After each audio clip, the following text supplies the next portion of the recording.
bolas luminosas apareceram no céu e elas refletiam como metal. Tá bom, você foi na área 51, mas não é assim, tipo, eu não posso ir lá na área 51. Nesse teu treinamento aí que tu fez pra chegar, tá na lista, tudo mais, pra poder se candidatar, tu teve que se envolver com a NASA, tu teve que se envolver com a área 51, com algum bagulho assim, Da cara? área 51, né?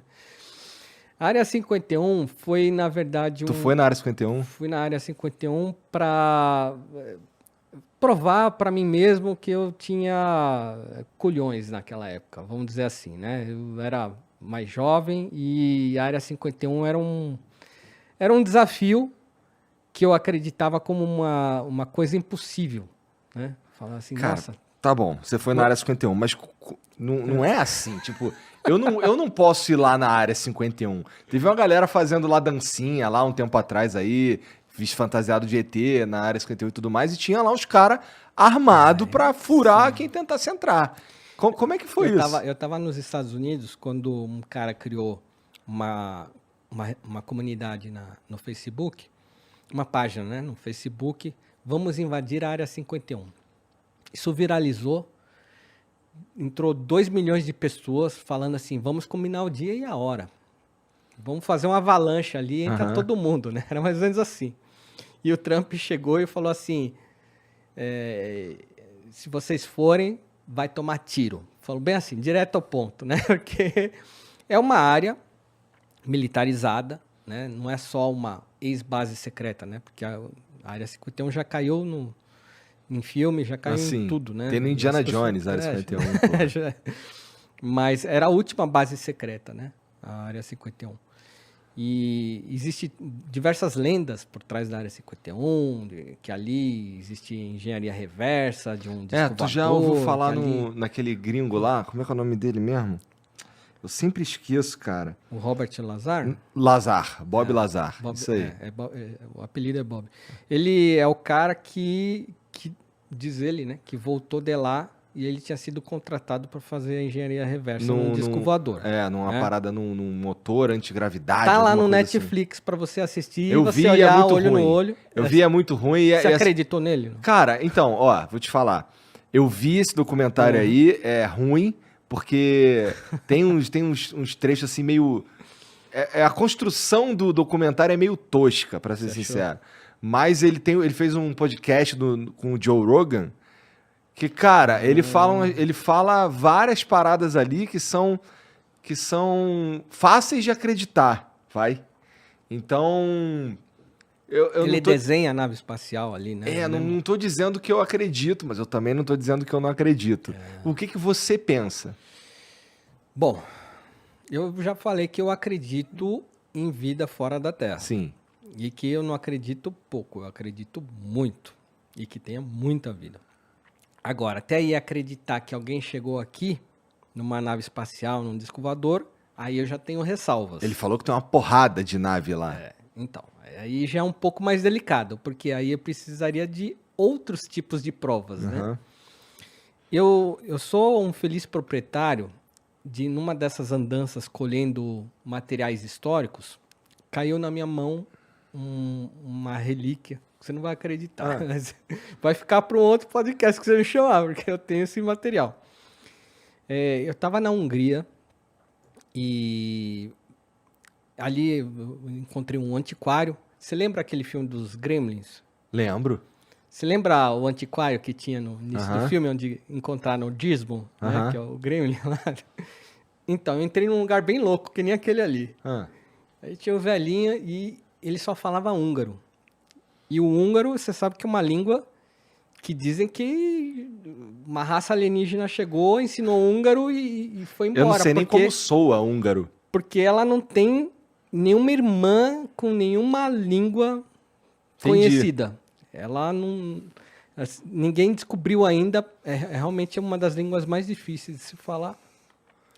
E ela não se liga ao germânico, nem ao latim, nem ao cirílico, enfim, é uma coisa assim. O húngaro realmente é único, né? Imagina eu me comunicando com o húngaro. Né? Não tinha, é jogo de mímica ali, né? E eu queria falar, Brasil, coisa antiga, tem aí coisa muito antiga. Procurando coisa de Santos Dumont. Não, tava procurando qualquer coisa ali que remetesse em português, algum material. Tinha muito livro, assim, nas estantes e tal. Tá. Tinha uns livros lá que eu acho que era de Copérnico ali. E o que tu tava fazendo lá, cara? Cara, ali eu tava fazendo... Olha só que interessante. Quando eu tinha 10 anos de idade, eu li um livro, a minha professora pediu para eu ler um livro húngaro, chama Meninos da Rua Paulo.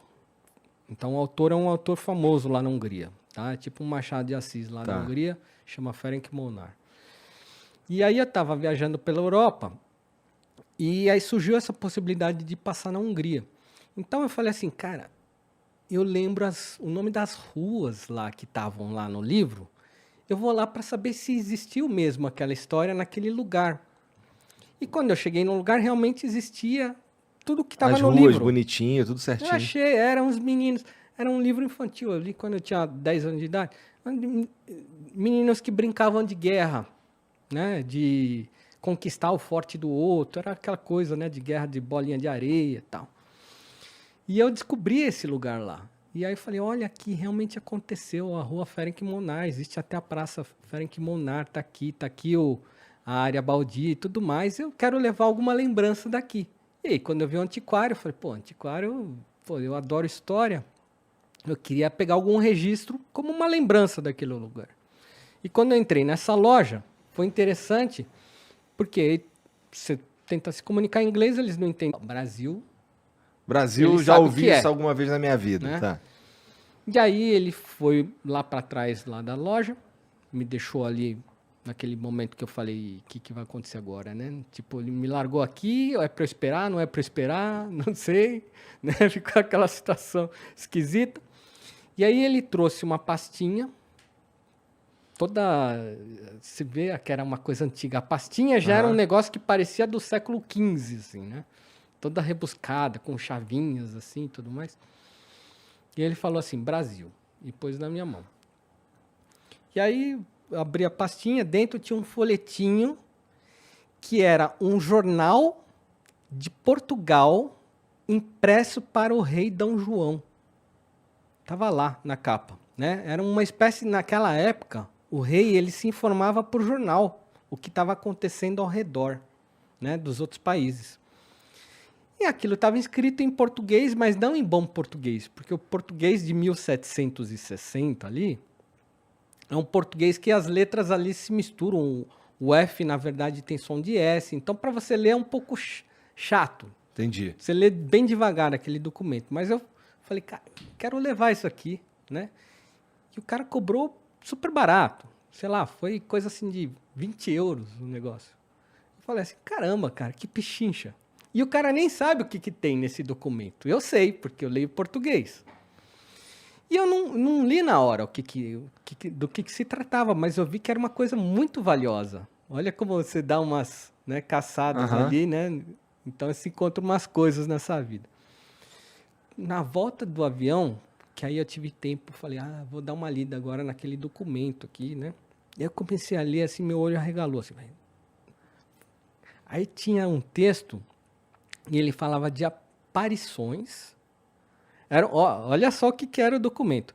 Ele falava assim, nesta data de 26 de maio de 1700, na Irlanda do Norte, se encontrou várias pessoas estavam a avistar o zênite, não sei, é uma linguagem toda esquisita, né? E aí eles falam assim, bolas luminosas apareceram no céu e elas refletiam como metal. Aí eu li aquilo ali e falei, como assim, bola que reflete como metal? Tem alguma coisa estranha aqui. O relato, naquela época, eles já sabiam diferenciar o que era um cometa e o que não se sabia dizer o que era. Lembrando que isso daí muito antes, 200 anos antes de Santos Dumont. Sim, 200 anos antes de Dumont, e ali ele tem um relato naquele jornal que 1000 pessoas testemunharam lá na região da Irlanda ali, bolas de metal lutando nos céus. Falei, cara, como assim? O que pode ser isso? Aparentemente, e eu não estou dizendo que é, mas aparentemente ali é um relato do primeiro OVNI que se tem na história e foi parar na minha mão por 20 euros. E aí eu olhei doideira. aquilo ali e falei, cara, isso aqui é poderoso, deixa eu guardar isso aqui. Então, até hoje, assim, eu só mostrei para um amigo meu que é ufólogo esse material, né? E ele olhou, aí ele já queria tirar foto, publicar. Eu falei, não, peraí, calma aí. A humanidade não está preparada para isso aqui. Eu não sei o que fazer com aquele documento, mas ele faz parte hoje do meu acervo. E é muito interessante e extremamente intrigante aquele documento. Então, era um jornalzinho que era enviado para o rei, para a corte, para eles se inteirarem de tudo o que estava acontecendo na Europa. E um dos assuntos era uma coisa extremamente indecifrável, uma luta nos céus de objetos voadores. O que pode ser isso? Me diga pode você. Ser isso? Sei lá, tu que foi na área 51, porra. Então, Como é que foi essa visita aí? É por isso que eu quis ir. Eu falo assim, meu, acontecem muitas coisas incríveis, né, nessa vida, né? Vou lá, vamos ver o que acontece, né? E, obviamente, não foi uma viagem assim... eu sei que existe um perigo para ir na Área 51, de fato. É uma região militarizada. Ele não aparece em qualquer mapa, assim, ó, faça esse caminho e chegue na Área 51. Então, eu encontrei em Roswell um cara. Esse cara, ele tinha escrito um livro sobre que ele tinha conseguido chegar na Área 51. E ele dava as coordenadas para chegar na Área 51. Então, nessa época, foi em 2014, eu falei de Roswell, eu peguei um carro e fui até Nevada. Atravessei os Estados Unidos porque eu falei assim, eu vou aproveitar isso aqui, porque até então eu nunca tinha visto nenhum material, nenhuma literatura sobre como chegar à Área 51. E eu fiquei extremamente intrigado com aquilo. Eu falei, pô, o cara falou que teve lá. Se ele chegou, dá para chegar, né? E aí foi uma viagem assim que você pega a highway lá, né? E é deserto, é aquela reta que você vê o começo e você não vê o fim, né? E deserto de um lado, deserto do outro. E quanto tempo durou essa viagem aí? Cara, de Roswell para lá foram uns 3 dias aí, porque fui parando em vários lugares. Mas aí eu parei em Las Vegas, que é o lugar mais próximo dessa região onde está o condado de Rachel, que é a cidade mais próxima da Área 51. Que é interessante, né? Porque assim, a área mais próxima da Área 51 é um lugar onde vai turista pra caralho. É verdade. Não, então. E aí eles não recomendam que você vá de jeito nenhum à Área 51. Qualquer pessoa que você perguntar, olha, tem algum mapa para levar a Área 51? O americano, ele te olha com uma cara de tipo, você não vai fazer isso, cara. Né? Ele te olha assim assustado. Tipo assim, não faça isso. Eles matam as pessoas. Eles atiram e depois perguntam o nome, né? Então você fala assim, meu, será que eu perguntei para um louco ou é para valer isso aí, mesmo? Né? Então a gente lê muitas histórias e a gente não sabe o que acreditar. Mas eu estava pré-determinado aí a Área 51. E aí eu tenho no meu site, depois entra lá, ou só digita Palhares Área 51, você vai cair lá no meu blog que eu conto certinho o caminho para chegar lá. Também já abri porta aí para alguns brasileiros aí. Mas não vá, você vai tomar tiro. Não conheço ninguém que foi.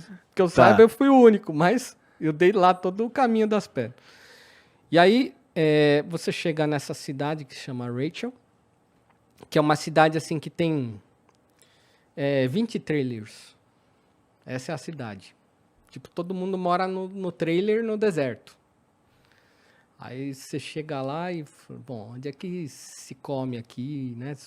Bom, tem uma lanchonete lá, que é o Alien Inn, o nome da lanchonete. Olha só, né? E só tem gente pirada lá dentro, né? Você olha, sabe quando você abre a porta, assim, do negócio do estabelecimento faz... Ah, que legal. E aí todo mundo, de repente, olha pra você. Você só escuta do pescoço, assim, todo mundo olhando. O forasteiro ali na frente da porta, ali, parado. Opa, né? Tô entrando. E realmente muita gente esquisita, né? O pessoal, né? Bicho, uns estilos assim, sabe ZZ Top? Aqueles ZZ Top? Parece que tem um monte de ZZ Top ali. Todo mundo de óculos escuros, redondinho. A barba até lá no joelho, né? os caras grandões e tal. E aí todo mundo te encarando assim, e aí você anda, faz aquele barulho no chão de madeira, né? Que nem você tá entrando no faroeste ali. Eu falei, caraca, meu, a gente quer entrar pianinho, mas não tem jeito nessa cidade. Tu foi lá comer ou tu foi lá pegar informação? Fui pegar informação. E aí, obviamente, eu precisei comer, né? A gente tem que comer, e aí, naquele momento ali no boteco, dá a notinha e já aproveita e pede a informação, né? Eu falo, ó, aqui tá perto, né? É mais ou menos assim, né? Falou, está. Eu falo, como é que eu faço para chegar lá? Porque a coordenada caiu aqui, né? Ela falou, ó, você volta da estrada que você veio.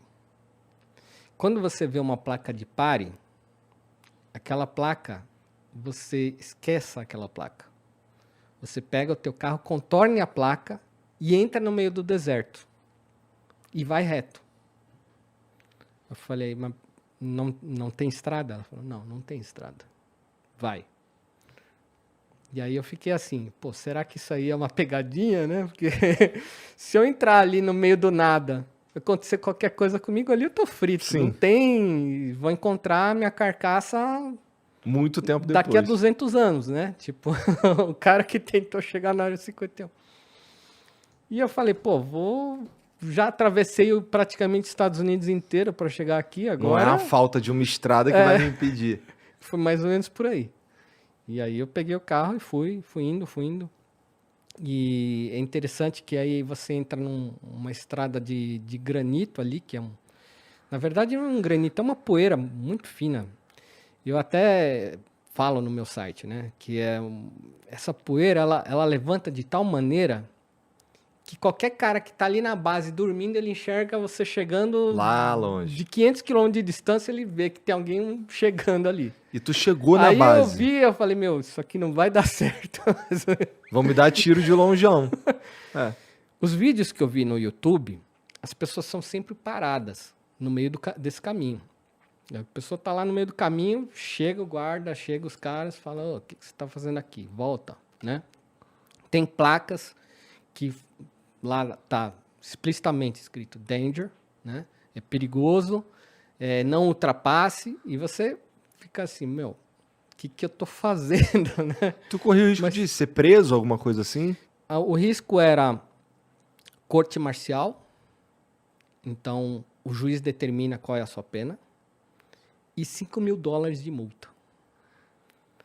E como eu já estava naquele momento em que eu já estava tão predestinado, eu vou fazer isso e acabou, né? Não tem mais volta agora, onde eu já cheguei, eu segui em frente e eu escolhi fazer isso durante o ano novo, que, no meu entender, era um momento adequado.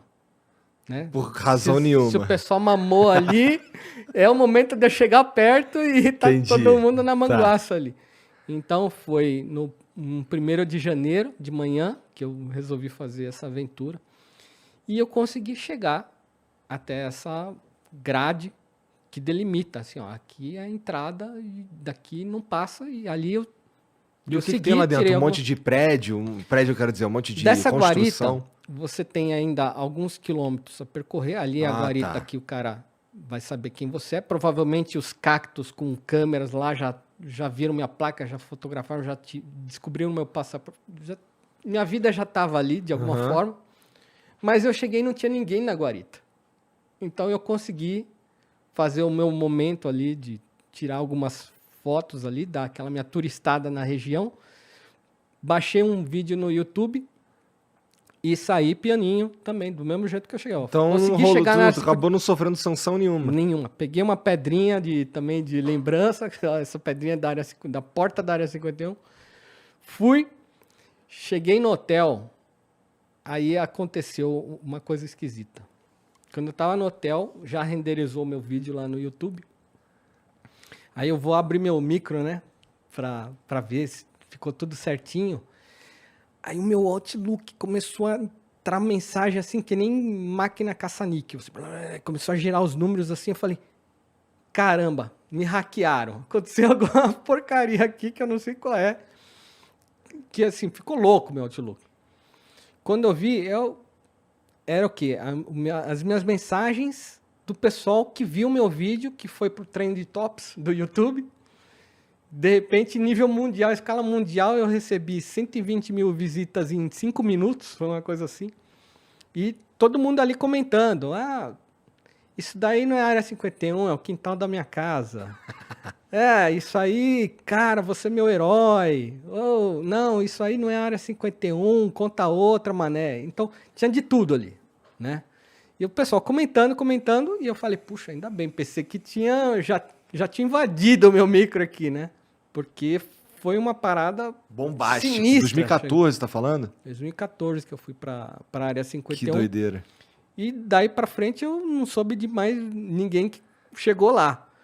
E realmente eu tive muita sorte, porque depois eu vi vários outros vídeos e eu vi gente que se deu muito mal mesmo de ir pra lá. E eu falei, puxa, não volto mais. Já resolvi a minha parada ali.